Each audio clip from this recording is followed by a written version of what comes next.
You are now watching PNN Polished News Network. You are now watching PNN Polished News Network. Hey, yo! You are now watching PNN Polished News Network. You dig? Do you want to be polished? You are now watching PNN, the Polished News Network. You are now watching PNN Polished News Network. Do you need to be polished? You are now watching PNN Polished News Network. You just gotta be polished. PNN! You are now watching PNN Polished News Network. You are now watching PNN Polished News Network. You are now watching PNN Polished News Network. Polished News Network. Polished News Network. PNN. PNN. PPN. PPN. PNN. Polished News Network. Look at the Jordans. Look at the gun. This is all cap. Yeah. Okay. Polished News Network. 3 out of 5 grandmothers approve.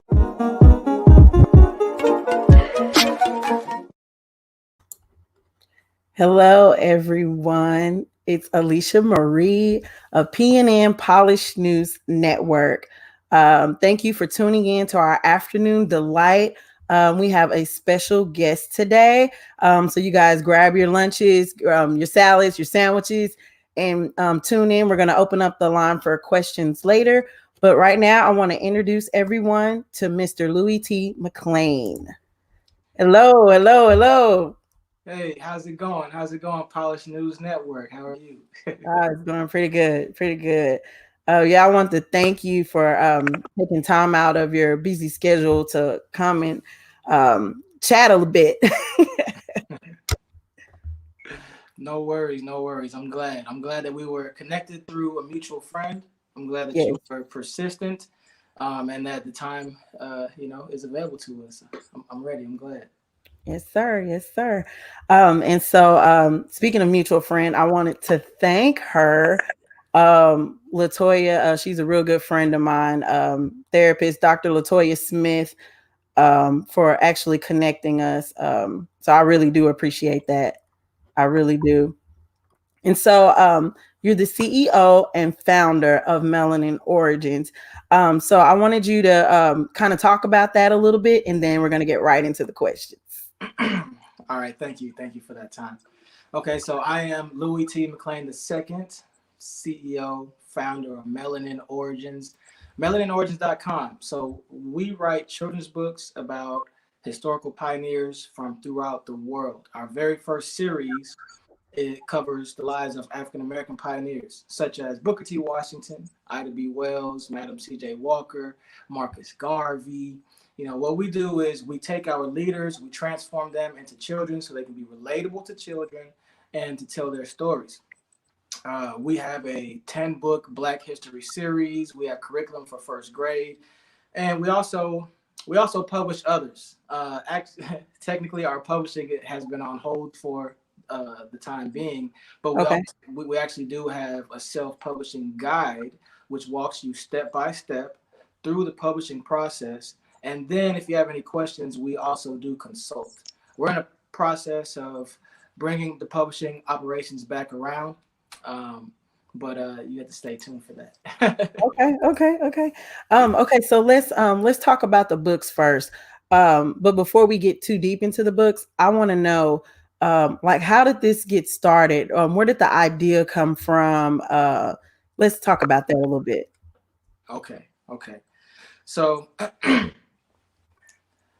beginning of this year, 2021, I mean, it's interesting. We've seen the result of what the country has been going through. We've seen that go to a result where certain people stormed the Capitol and did all of that.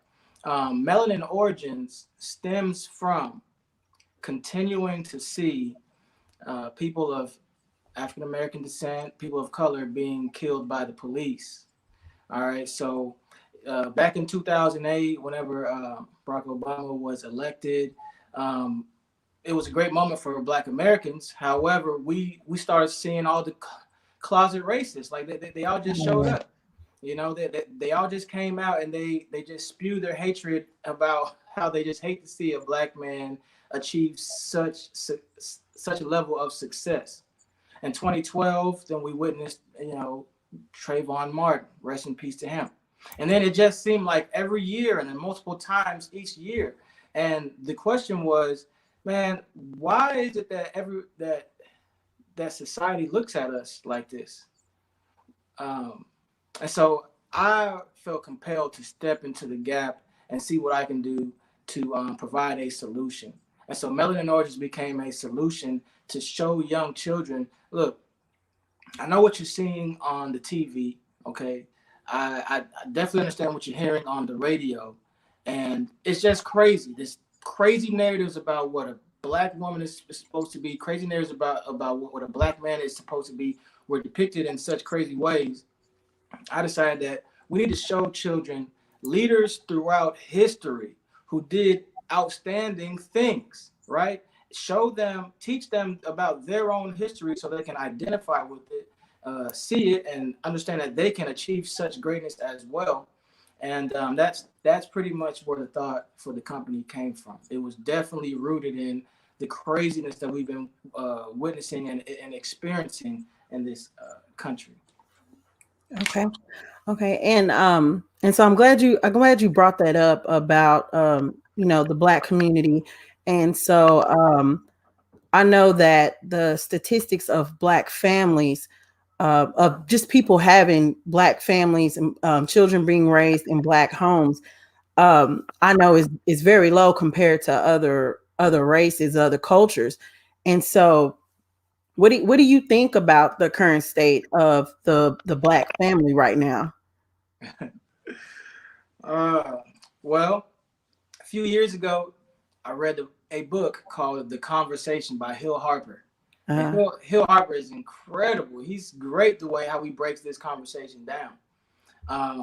And he pretty much brought statistics that back up what you just said. I mean, for whatever reason, African Americans, we divorce more. There's more single mothers as the head of the household. It's like for almost in every statistic.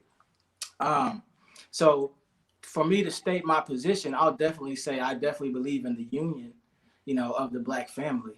I definitely believe in the union of the Black family. I'm doing my best every day to enter into that union. Oh, okay. But the state of where we are, is just not where it should be.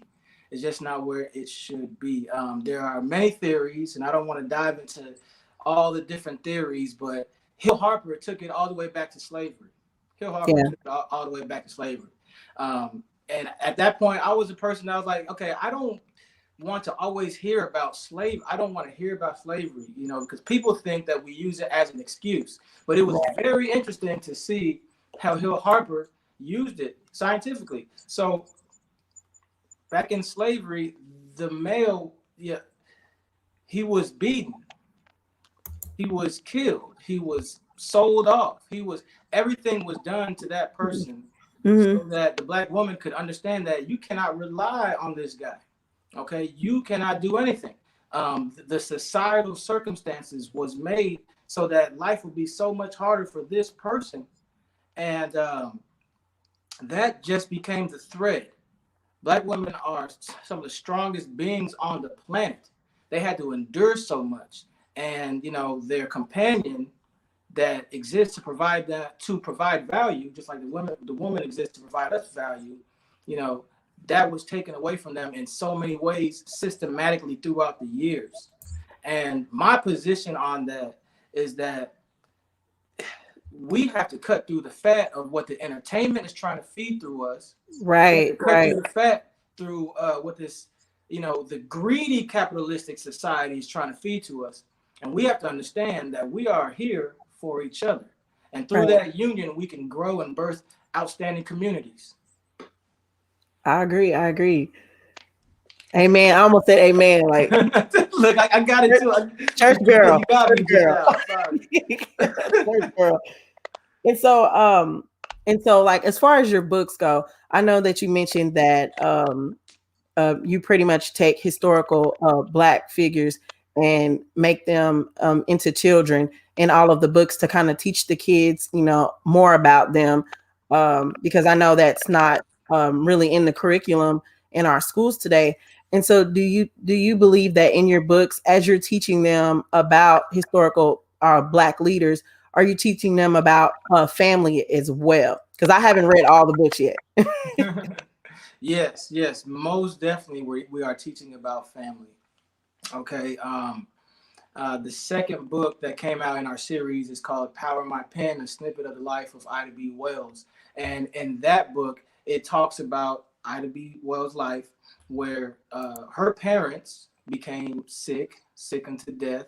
And then she was forced then to take care of her younger 4 or 5 or 6 siblings, and how she had to go off and teach at nearby schools to make ends meet, and how the grandmother helped. I mean, she did that when she was 14, 15, 16 years old, before she even did what she was known for doing with her anti-lynching campaigns.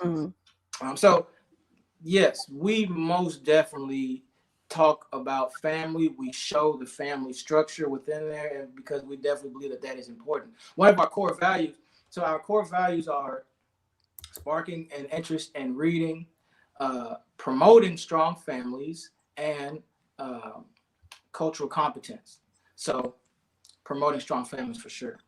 Okay. And I love that too, promoting strong families. And I think more of us should do that because other cultures do it. Yes. So they make sure that, their children know everything they need to know about. And it's not, I don't want people to think that I'm trying to dumb down the role of the woman because the man is the head. And so I believe if you don't come from those types of families, a lot of parents aren't teaching their kids that, the structure of family. So like previous to the civil rights movement, we had more Black families. Why is that? Why do you think that is? Previous to the civil rights movement, we had more Black families. That's a very good question. I definitely would say industrialization had a part to do with it. Even leading from civil rights movement, right? So the 60s up until now, 60s, 70s, we were seeing factories in some of the great cities like Baltimore, Pittsburgh, Cincinnati, like great cities that have great populations of Black people. There were factories there, and that was, you ever find it interesting that when you grew up, like we watched TV and it was like everything was just perfect. Like the guy would go to work, the woman would be home. Yeah. Whatever he was doing at work was able to take care of everything that they had going on. Like everything. And then we was taught that we should grow up and get a job, and we see that, golly, these finances are so much. And I can speak for the time right now. See, I think that I'm anti-greed. I've moved away from just like trying to be, talking bad about capitalism, but I'm anti-greed. And the way how society is set up to where the prices are constantly rising. The cost of living is constantly rising, but the wages are not. And it fares worse for Black people. And so I definitely believe that has to do with it. Some people would like to say integration, but I think it's just the collective Black journey. Collective Black journey. Here it is. We're at a place where we're coming out of slavery. We're at a place where we're doing better for ourselves. We're getting education. We're building our stuff. We make it to Black Wall Street, but that's torn down. Yeah. Right? And then in different pockets, we start growing again. We start growing again. And then whenever, the reality of integration hits the American public, they're like, okay, we got to, put the gas on them once again in a different way. And I really think that's due to capitalism. But at the same time, the greed is in capitalism. But at the same time, it's incumbent upon us to look in the mirror, identify who we are, and identify what really matters in this world. Right. I totally agree with that. And so with you having this this route that you're taking, do you feel like that you get the support from family and friends and in the books and because I know a lot of people, and it's sad to say, a lot of people don't, agree with this movement. That's what I'm going to call it. So yeah. So do you think that you get the support from your family and friends? I think I get the support from the people that I need to get support from. In my journey in entrepreneurship, trying to create something, trying to be a leader, trying to get people to understand, look, this is what we got going on. If you, contributed, then this is what can happen. Right. My journey of doing that, really, I got smarter about it when I really came to understand marketing better. Okay. Like, if you just think about marketing, right? Just this news network right now, right. The topics that you're talking about, maybe your immediate circle is not interested in it. Maybe. However, there's people all throughout the world that is interested in it. And you're gonna reach them. You know what I mean? I agree. And so whenever I started, I was more so like, guys, this is what's going on. Like, yeah, come on, can't you see it? Like, what's wrong with y'all? Yeah, and they're like, okay, we get it. As time progressed, I've understood the value in working. I don't want to just say working smarter, because you don't know what you don't know. You don't know what you don't know, right? But as I learned that about marketing, I stopped feeling that angst against the people in my immediate circle. But I will say this, we've been getting a tremendous response. Okay, we've been getting a response that just blows my mind every time. Whenever a stranger, somebody I don't know from the other side of the world, sends me a DM saying, hey man, look man, I see what you guys are doing, man. You guys are encouraging me. I want you guys to keep doing that. Like, people know that this information should exist. People know that this information does not exist in the way that it does exist until they see Melanin Origins. And so it's on me to understand marketing better and then get this information into the hands of the people, which is almost everybody. Into the hands of the people, right, who value this information, and the leaders who will bring this information to help raise their children in this way, the classrooms, all that. Yeah, and I believe as a race and as a culture, we're coming around to that. It's more people that want to dive deep into that topic. I mean, because like you said, I mean, people around you is like, okay, we get it. Get off, you're too Black. It's like, but this is all we have. And so I want to check out this question real quick. So Mighty Joe says, how do we become producers in this and less consumers? Okay, very, very great question.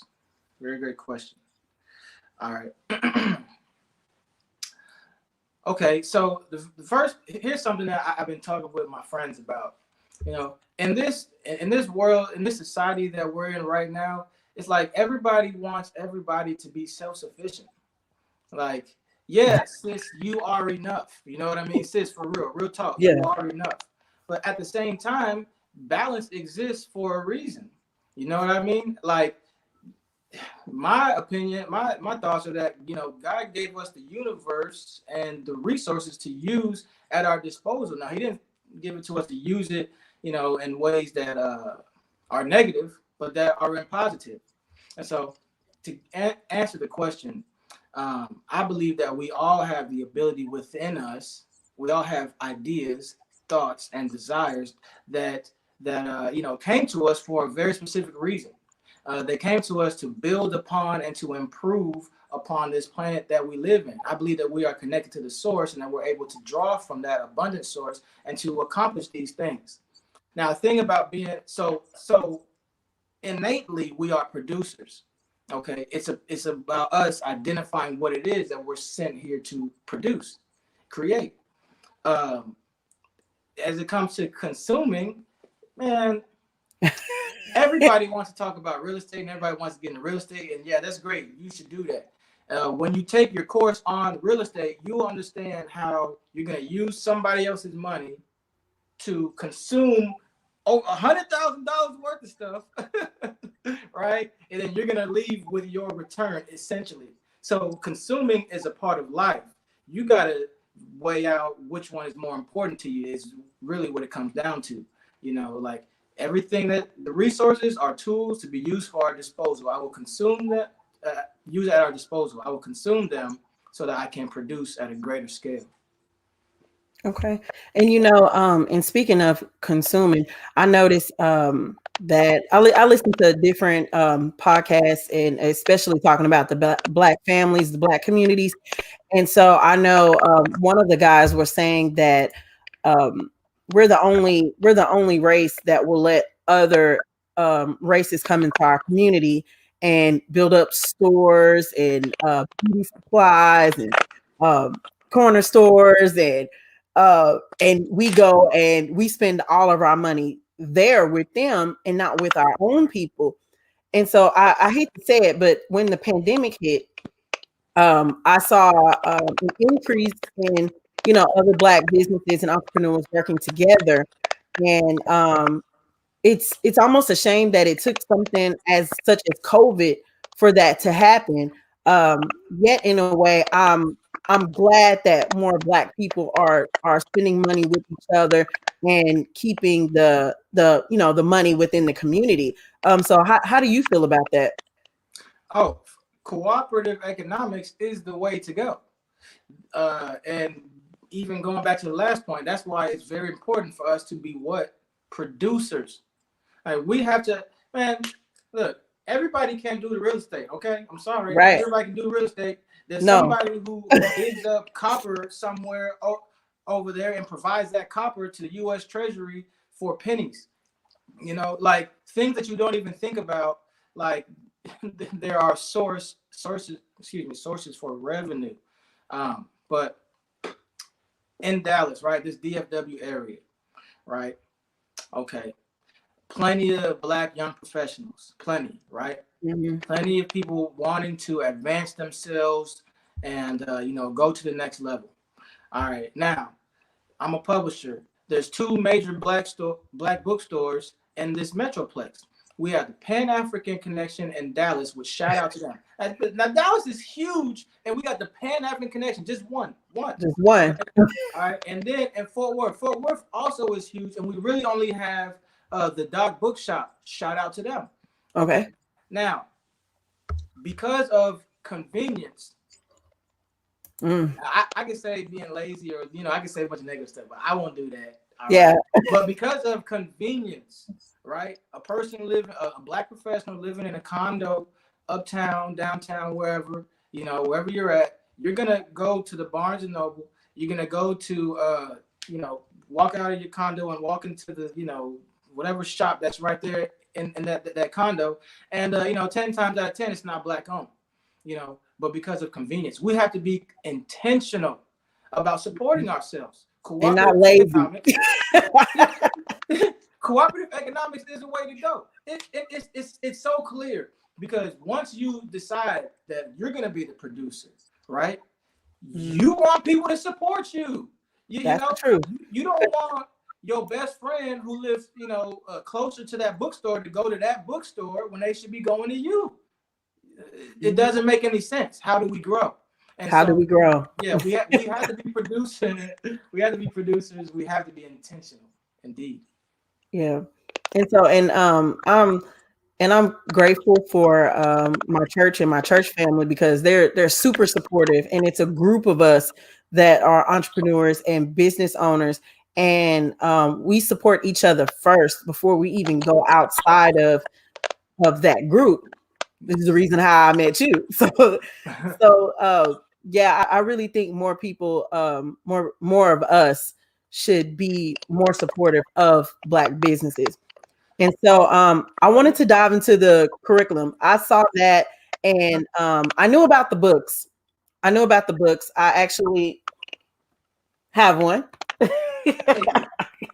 so so I knew about the books. And so but I wanted to talk about this curriculum. And so what ISDs has participated in that? What's the plan for it? So I'm super excited about that.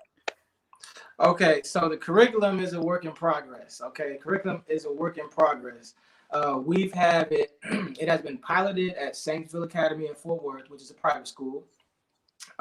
Okay. Everman, which is a suburb within Fort Worth, they have acquired it as well. Okay, I live in Everman. See, look, yeah. Shout out to Frank Menicon. Shout out to my business partner Frank Menicon. He facilitated that. Let's see. Now we are working on getting it into Fort Worth ISD and Dallas ISD. So what I mean by that is our curriculum is available, and we want to be able to work directly with Fort Worth ISD so we can get it in their 20, 30 elementary schools, not necessarily working with one elementary school or a small county, even though everyone needs our curriculum. But what the curriculum is, it's based on the first grade level, and it teaches English, language arts. Actually, it teaches that first, but it's based off our books, so they also can learn about Black history. So imagine the book that you have there, learning about Booker T. Washington, but then it also reaffirms what you've been learning in English language arts throughout the school year. And so that's how we wanted to structure it. We get it. Not everybody is in favor of Black History Month. Do we believe that Black History Month should be in schools nationwide? Yes, indeed. Right. It should be. And not everyone is in favor of it. Our books, they have white, black, yellow, brown, red characters. And we see our books and our curriculum as windows and mirrors. Mirrors, of course, so that the child of color can see themselves, which, in my opinion, is the most important piece, right? We have not been able to see ourselves be great and do great things, especially true history that happened in a way that appeals to us. So first, it's a mirror for us to see that. All right, and then it's a window for children of other backgrounds. We definitely need that. So that is, they are capable of doing great things. Instead of seeing us initially as, they were slaves. So subconsciously, automatically, there's some sort of inferiority complex being breeded there. So that's our curriculum is available for first grade, and we are working on getting it in pretty much school districts nationwide. That is super awesome. Because I like the fact that you mentioned slavery, because it's like you learn a little bit about that, but this next step, and I say this next generation, we're pulling us out of slavery into life. And so a lot of kids don't know that different things that are happening now were because of Black people, because it's not being taught in school. And I can't remember, and this is sad to say, I can't remember ever learning too much about that in school. I'm not that much older than you, so I don't remember learning that. I remember having Black History Month programs, But yeah, that was all a sing and dance show. Yeah, here's the thing. When you're first introduced to Black leaders, because I don't, yeah, it was just sing and dance. It was just, okay, we got to do this now. Yeah. Even today, educators are still like, okay, what am I going to do for Black History Month? Like, Yeah. what am I going to do? Like, the school hasn't gave any direction, like none of that stuff, right? Mhm. Not all schools, but even today, that still exists.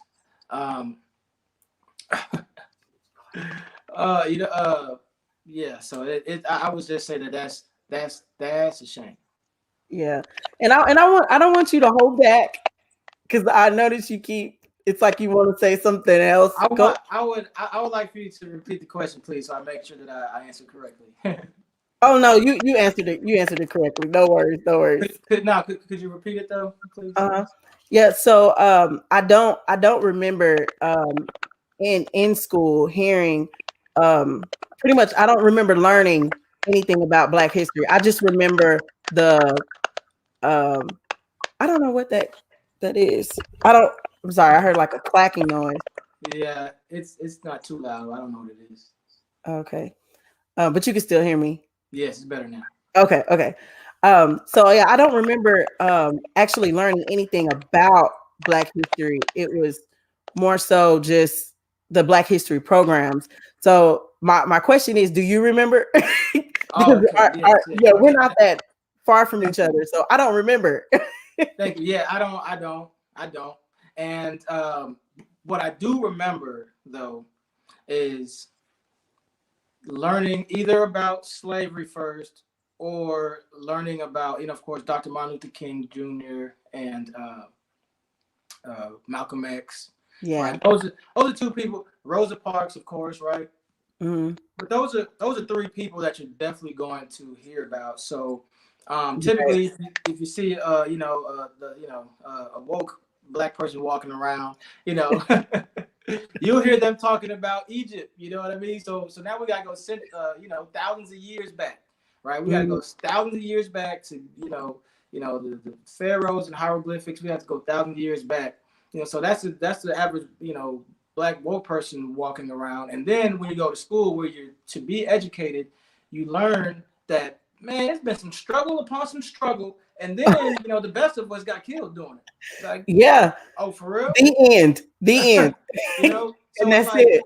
If you think about it, these are the takeaways. Mm-hmm. And I'm glad that we're able to produce content with Melanin Origins. And I personally believe that a kid who's 3, 4, 5 years old, they don't need to be introduced, to the great people who look like them through the lens of slavery. You know what I mean? Like, exactly. Like there's so many of us who lived before and after that who did great things and who took us to like even greater heights and took the whole nation and the world to greater heights. So if they don't deserve to get that kind of representation. Like at a certain age, then you graft it in, But I was like, you brought something up earlier, and I want to touch on it because I used to do unconscious bias training for corporate America, and the thing about that is that it is true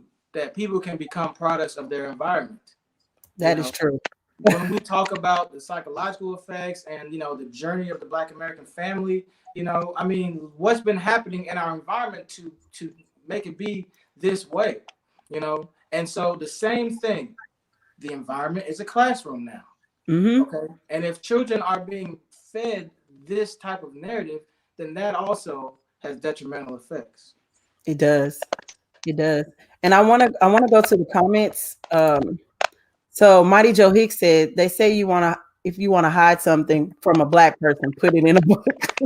Yes. Do you think that's true? I say you need to come buy some Melanin Origins books. Oh man, you know what? It's so true. One of my favorite authors that we published, Dr. Linda Jones Mubarak, love you. Okay. She made a quote. It said something like, "Life is just a series of events set to distract you from reading a good book." And It's so a many series of distractions. events. It information.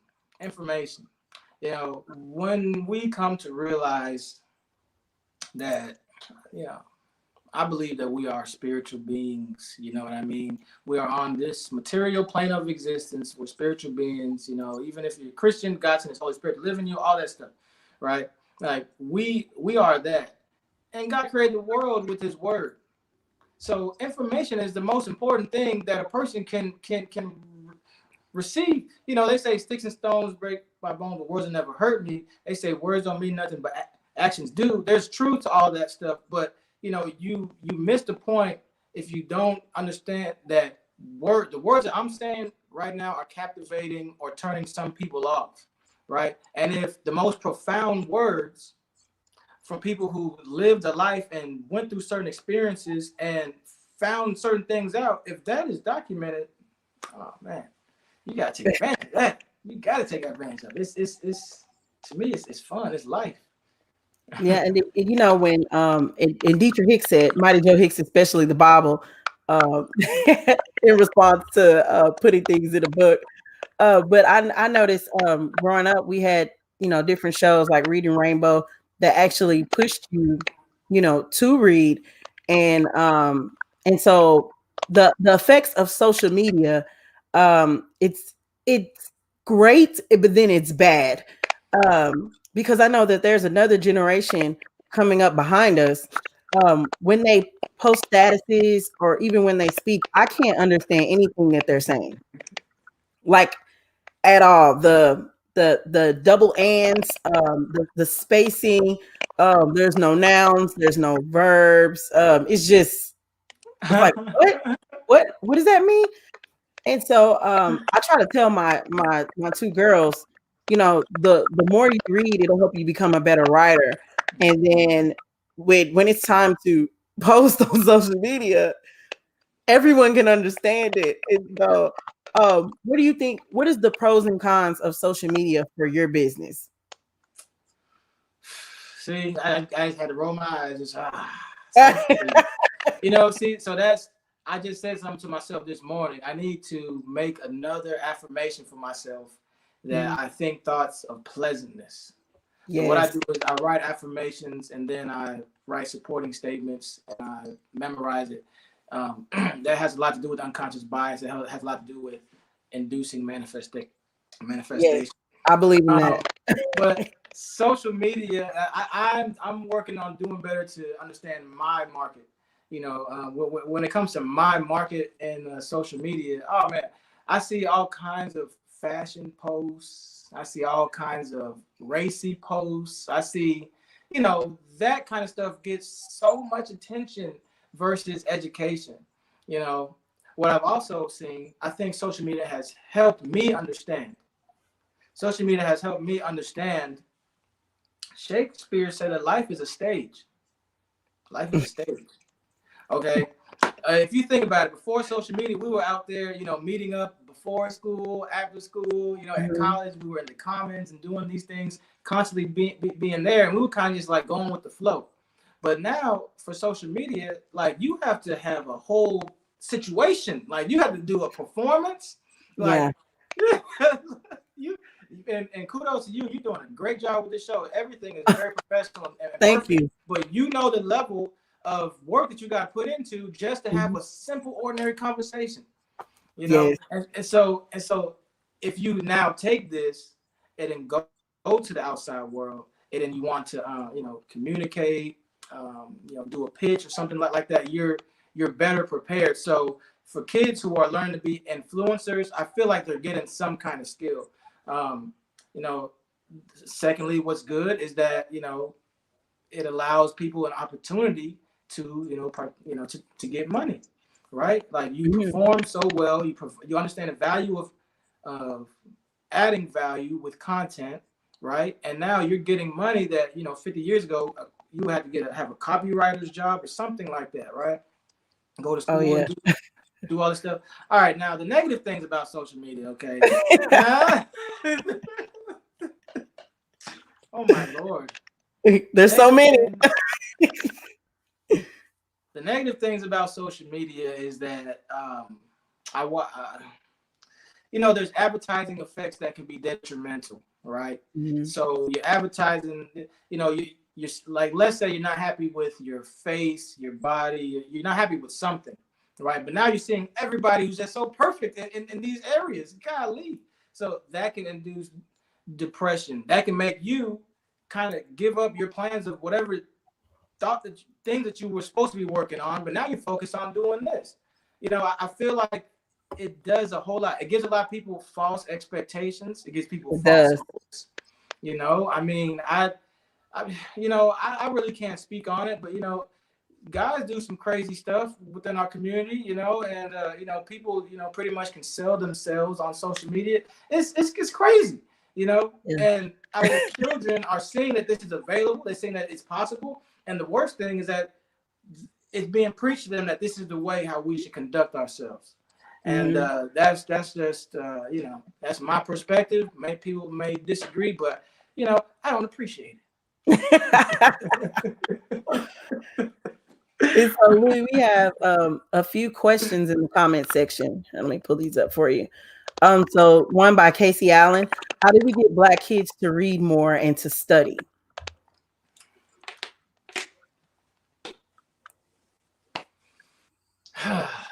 Let's see. So I'm a single father, and literally I have custody of my daughter. And this company and everything, I want to provide something for parents. I'm a parent. I see the level of intent that I have on overseeing my child's education. Overseeing my child's education. To be honest, kids actually love structured activity. I think it's the adult that doesn't like to plan everything out and go through that whole situation. That doesn't want to enforce it. For myself, I don't know, but kids like structured activity. It could be things that they're maybe not even interested in, that they didn't think about, But of course, if you balance it out with like rewards or fun activities versus things that they need to do, but it takes the level of intent. My daughter, I feel like she sees me doing these things. She sees me reading. She sees me talking about it. We'll publish somebody, then a whole huge box of books comes, and she sees that I'm placing a value on it, and that's where we have to place our value. Too many. I was watching the Breakfast Club at one time, and because the struggle is real, so I can't discard what people say or feel. Because the struggle is real, like the Migos was like, man, shoot, we ain't trying to be no Booker T. Washington. And clearly they have been like the most popular rap group. They have millions of followers, and our young Black kids are watching that, and they gain agreement through those kind of statements. And so the level of intent that these individuals have in the media to impress this information upon our children's minds, we have to have that level of intent and setting that balance and that structure within the house. As it pertains to like someone else's children, like children not growing up with fathers, children growing up with, with the mom is so busy all the time. Oh, you know what? This is what I'll say. Hopefully this brings it home. All right. Just the other day, I watched True to the Game 2. I watched the movie True to the Game 2. All right. Now, that's significant to me because, and Vivica Fox is in it, like some celebrities are in it, but it's important to me because whenever I was in college, actually, I never read a book on purpose until I was in college. Like in 4th grade, I read like Goosebumps like once or twice, but I was done with that. Goosebumps. Like I never read a book until I was an adult on a plane, and this woman sat next to me, and she was reading a book by someone named Terry Woods. And now this book, the book was called Dutch, and Terry Woods also wrote a series called True to the Game, and you know, it's these are, I like to watch hood movies, you know what I'm saying? Like Boys Yeah. in the Hood, you know, Menace to Society. And she writes stuff that's like that. So as a kid, y'all was doing my thing as a kid. And I grew up watching this kind of stuff. And now I'm in college. My life has pretty much changed. And I see this woman with this book. And immediately, whenever I start reading it, I swear to God, I got captivated. I never knew that books could do that. I never knew that I could see the entire scene in my head and like make it out and feel the feelings. I mean, you know, there was some romantic things going on. And I was like, wow, I never knew these things could happen. A book. You know, and so like that is what can happen to a child. They can see that instead of watching Nickelodeon, that their mind literally can be blown by opening up a book that they find interest in, you know. But it starts with the parent, you know, having that structure and providing that being intentful. Yeah, I agree. It does start at home with the parents, because I grew up and I always loved to read. I used to get in trouble for reading, and so I think the Black family needs to get away from the do as I say, not as I do, because there are other influencers out there. Like you said, the Amigos. I'm not a fan, but that show them other things that are more exciting. But you have them more than they have them, Right. and so Casey, I hope that answered your question. Let them see you reading books or have story time with them. Kind of read the books to them, the traditional kindergarten way, or you guys read the same book and have a family discussion about that particular book. And so I think we have some more questions in the comment. Okay. Let's see. So Pastor Dietrich Hicks says, why is it as Black people, they compete against each other when we got a whole world of ethnicity?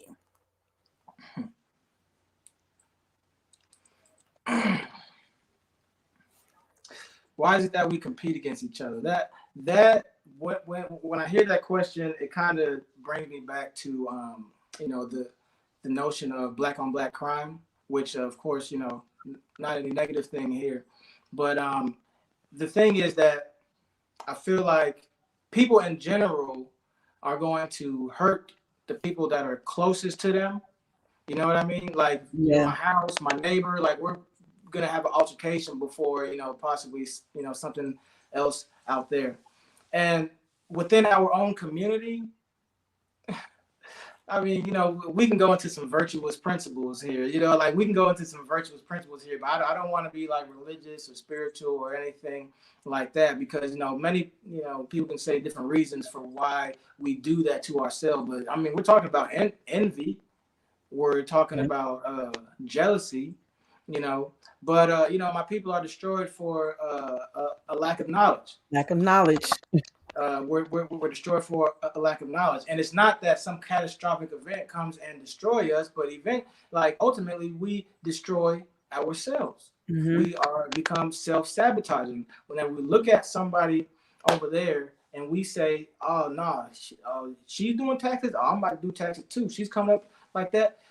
Golly, okay, yeah, we can do taxes, we can do real estate. Like people, my quote is that you were born with the innate ability to impact change in this world. You have it within you. We have thoughts that we receive from God and from our life circumstances, that we put things together and like, oh man, I was sitting here to do this. This is what I'm here for. Like purpose is very important, and vision within that purpose is what gets it done. But when we distort our vision by looking at somebody else, and I can be guilty of this too. Something that I think we all have the tendency to do that. But it's said that that's just not wise. It's self-sabotaging, and we just have to do better.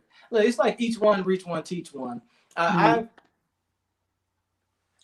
learned that we just can't generalize. You know what I mean? Black people do some stereotypical stuff. All right, we do some things, right? But generalization, just doesn't provide the right solution. It's like on a one-on-one basis, We do have to let people like provide this level of understanding. You know, look, it's detrimental. You have it within you. Go out there. There it is. Yeah. And purpose, what you said about purpose, I was like, okay, that could preach. Because everyone has a purpose, and you need to know what your purpose is. And so once you start focusing on that, and like we talked about the affirmations, and getting in tune with God, and actually creating the vision and working in your purpose, you don't have time to look at anybody else. I mean, and then especially if you have a family, like you said, you're raising your daughter, so the day is already filled up, and so more people should do that, and adapt that mindset, that okay, I'm going to focus on what I'm supposed to be doing, and so I won't have to worry about Susie and LaQuisha over here and what they have going on. Even if we're doing the same thing, we all bring something different to the table. Right. And you know, the thing is, if your enemy's hungry, you give them bread. If you're thirsty, you give them water. Like whatever's happening with them out there, congratulations, great job. Is there what you have your vision?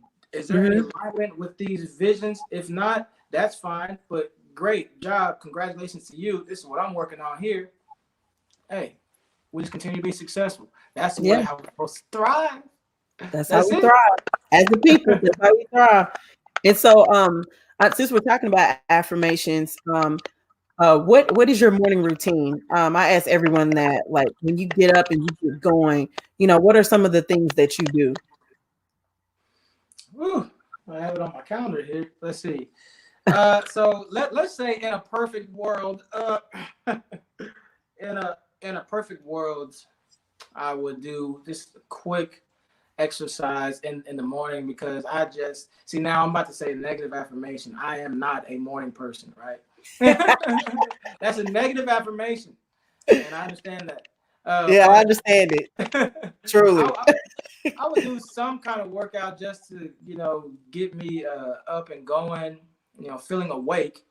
And then meditation is best in the morning time. Meditation for 10, at least 10 minutes, and 10 minutes is good, actually. 10 minutes is great. Yes. Meditation is, besides, take a shower, then get on with the business day. But about meditation, that's very important. And my affirmations are a part of my meditation. So, I use meditation in different ways. Meditation can be used to blot out, thoughts. So there's a lot of stuff going on. Your mind is taking you to the past. It's taking to the present. To the future. You're being anxious. You're being sad. There's a lot going on. Meditation can bring you to a place where you bring that to a calm. And after 10 minutes, you walking out like feeling so refreshed, right? Focusing on your breathing, focusing on just, life and as it is, and allowing those thoughts to go into the clouds. So that's one. But then within my meditation, I definitely recite my affirmations. So my affirmations are: I'm a man of strength, patience, meekness, wisdom, dynamic ability, and graceful responses. So, all right. The thing about affirmations is that this, I say this: you have to have your affirmations coupled with the I am statement. Okay, I am induces the manifestation. The next thing is, I examined areas within my life that people may have been telling me about for some time, but I overlooked it, or I felt like I'm lacking in these areas. And then I reversed it, and I said, no, I am the positive side of these things. And as a matter of fact, then I have a supporting statement that goes along with it. So, like, graceful responses is the last one. I would say I'm a man of graceful responses. Life and death are in the power of the tongue. Therefore, I speak the truth with boldness, however, in love.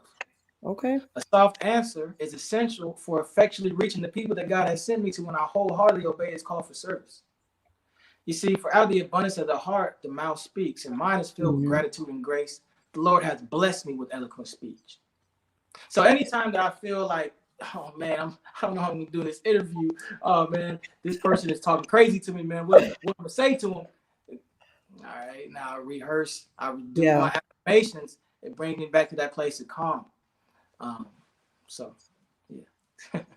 Well, that's good. That's good. I'm big on affirmations and prayer and scriptures. So I always like to ask everybody, so what do you do in the morning? Because like you said, it's a negative affirmation to say I'm not a morning person. I'm not a morning person, so I fight that with coffee. Yeah. So, Good. you know. And so do you have a motivational song that sometimes, you know, that you listen to kind of get you pumped up, you know, prepared for a big meeting or something like that? You know, one of my favorite songs is "All the Above" by Mano. Like, Okay.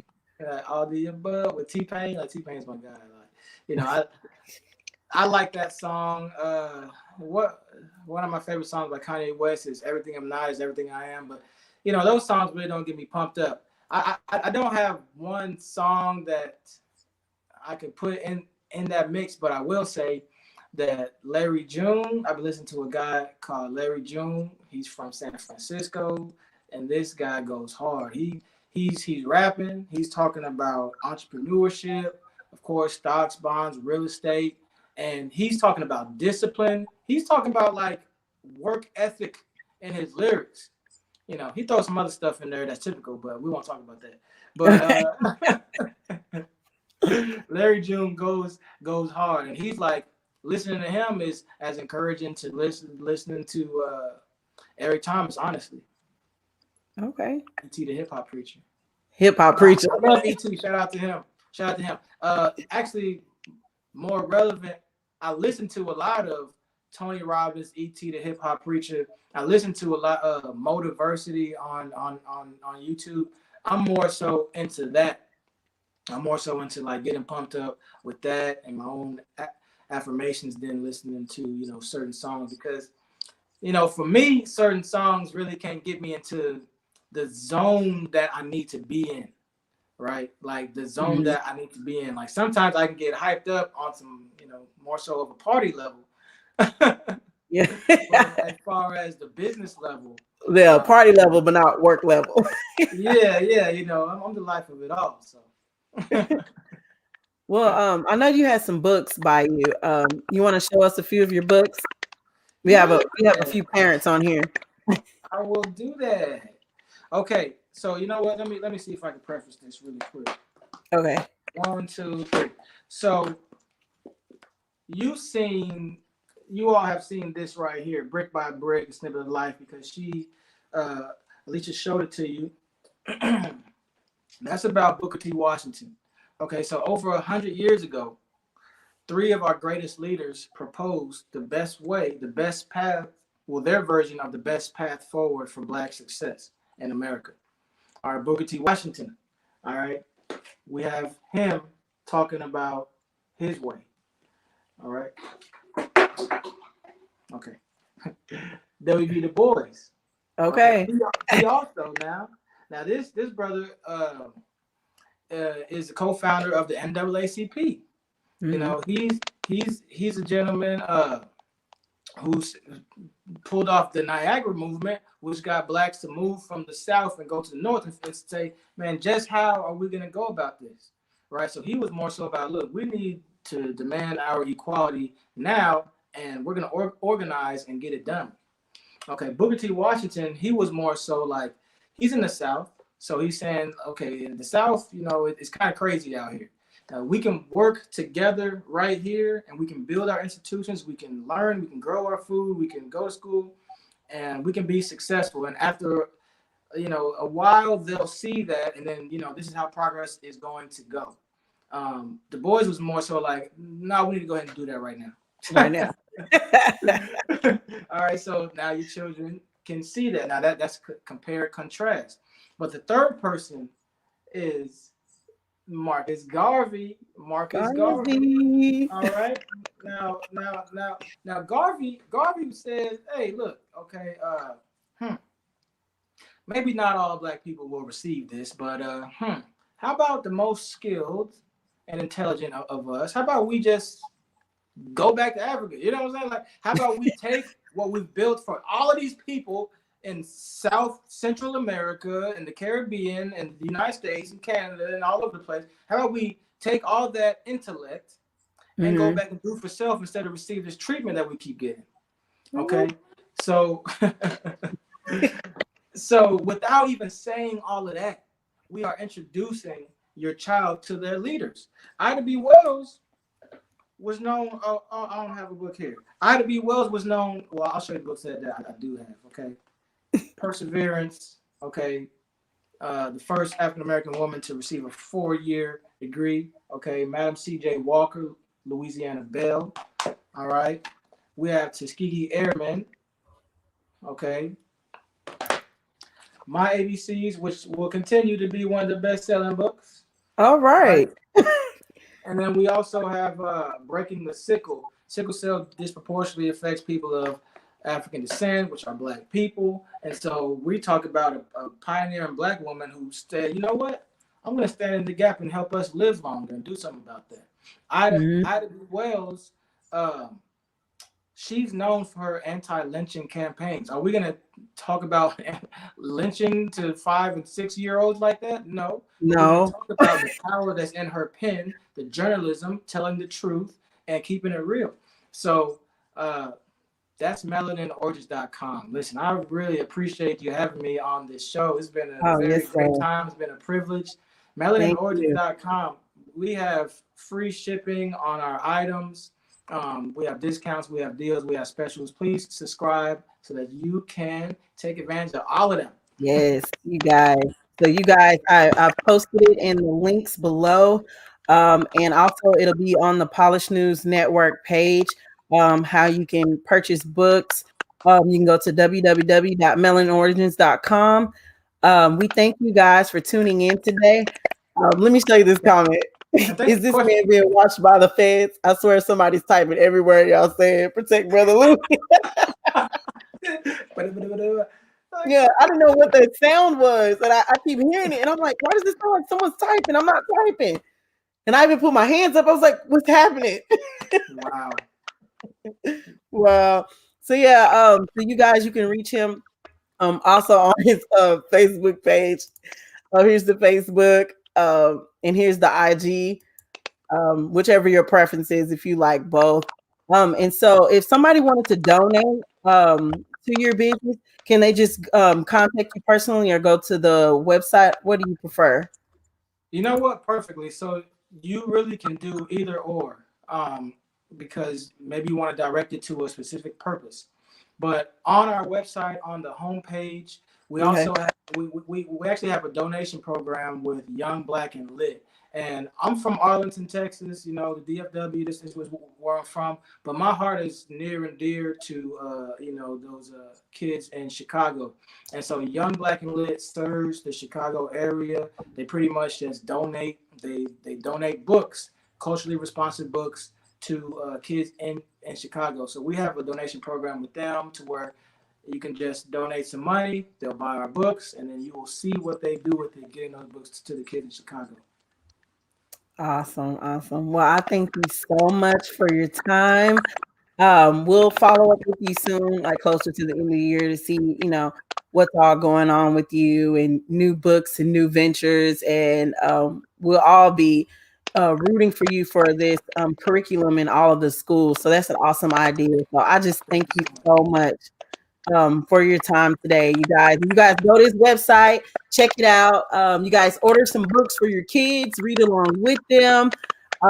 Let's build our community up. So thank you guys, and I will see you guys tomorrow. And thank you, Louie, so much. You have a good day.